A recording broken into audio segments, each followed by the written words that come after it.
We're on step 13.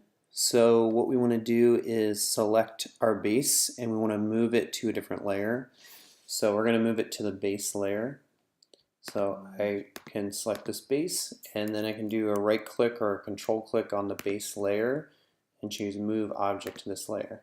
And so you're going to see it turns red, which is the current layer color. If we change the layer color, the base would change color with it. All right, step 14. We want to create the actual drawer box. So we're going to get to the drawer box layer, and then we're going to go to top view, and we're going to draw our box. It's going to be 48 by 18 by 30. Our first point is going to be 116. So I'm going to copy that so I can just paste it. All right, so we're going to go here to the top layer. I'm going to grab the box tool. First corner, 116. All right. Second corner is 49, 19, 6. I'm going to copy that and paste it. And the box height is going to be 30 inches. All right, let's go to perspective view, and that looks good. I was on the wrong layer. All right, I can still change it though. Click on my box, do a control click on the drawer box layer, and move object to the layer. And so there we go. It's purple because that layer color is purple. Next, we're going to put on the drawer front. So we need drawer front as the active layer. We're going to do another box. Our first corner is going to be at 2, 7, -1. So I'm going to copy that. All right, let's go to the drawer box layer this time. Make sure it's selected and get a box. And the first corner, just paste that in.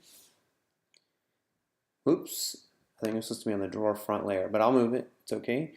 Here's our second corner. And our box height is 1. Oh, something definitely is not right here.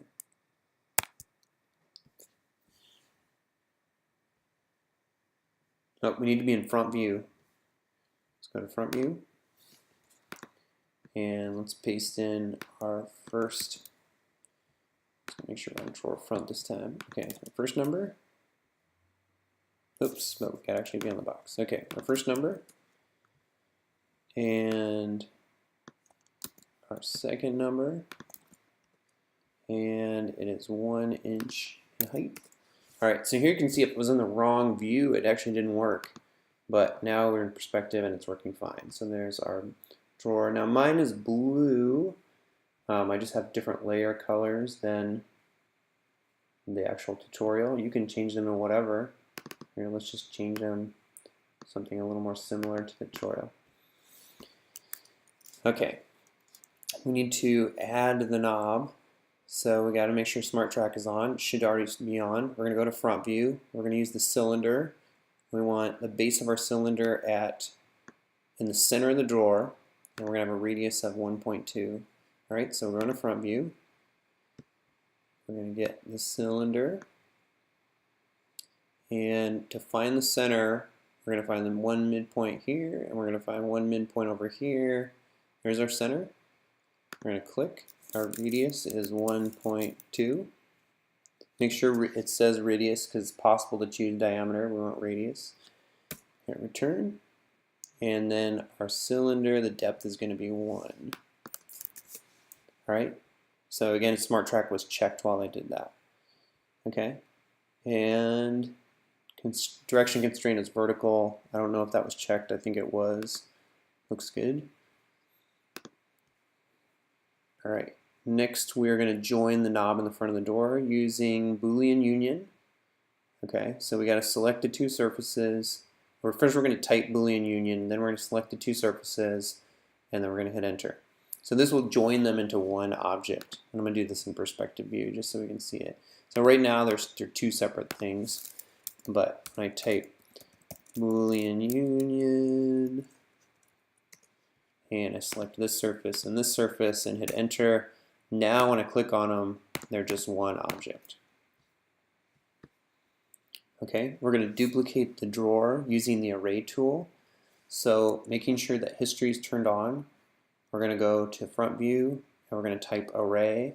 We're going to array 2 in the X direction, 4 in the Y direction, and 1 in the z direction, which is essentially not making any additional in the z direction. We're going to have an x cell spacing of 24, a y cell spacing of 7.5. All right, so let's give this a shot.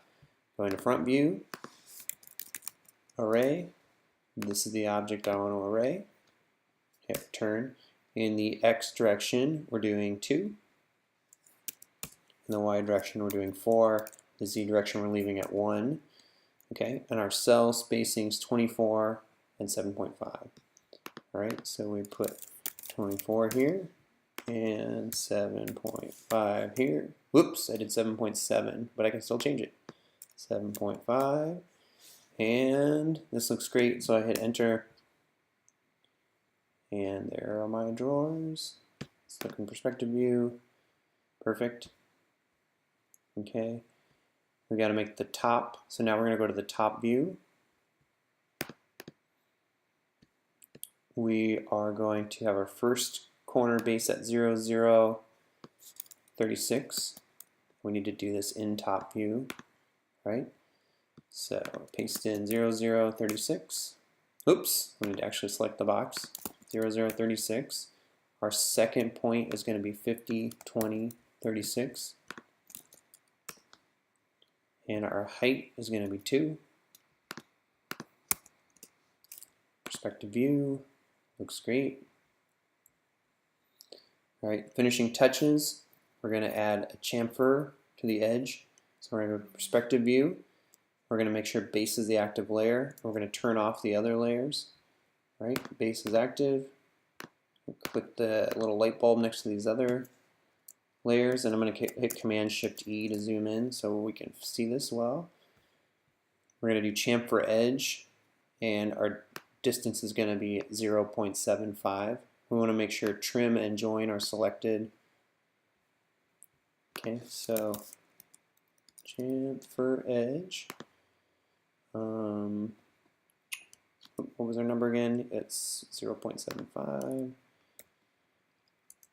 Oh, we got to select the edges.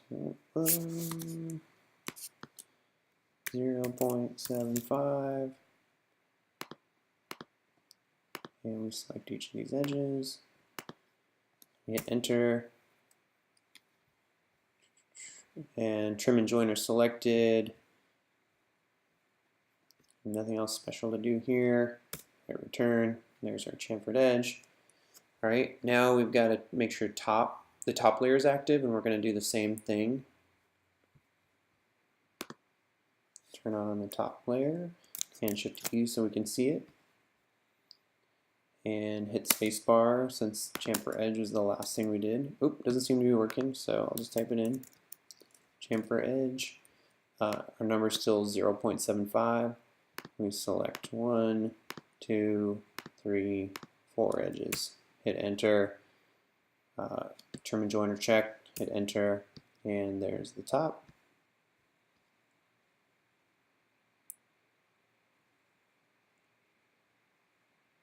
Okay, and then we're going to do a little bit of a fillet on the top. So we're going to use fillet edge. It's going to have a radius of 0.5.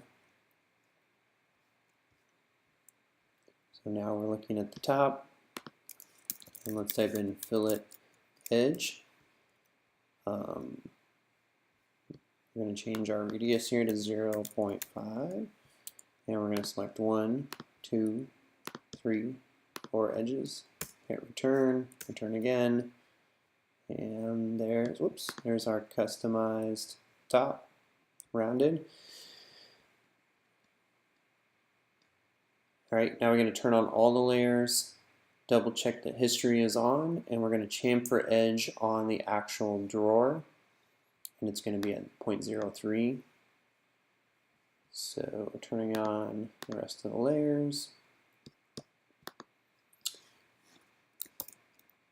Chamfer edge, change it to 0.03, and we're going to go down and do this 1, 2, 3, 4, and hit enter, enter again, and now what you're going to see is that all of these changed together, and that's because we had our history on, And when we made this array, these became what's known as children of this parent. So by changing the parent, we change all the children as well.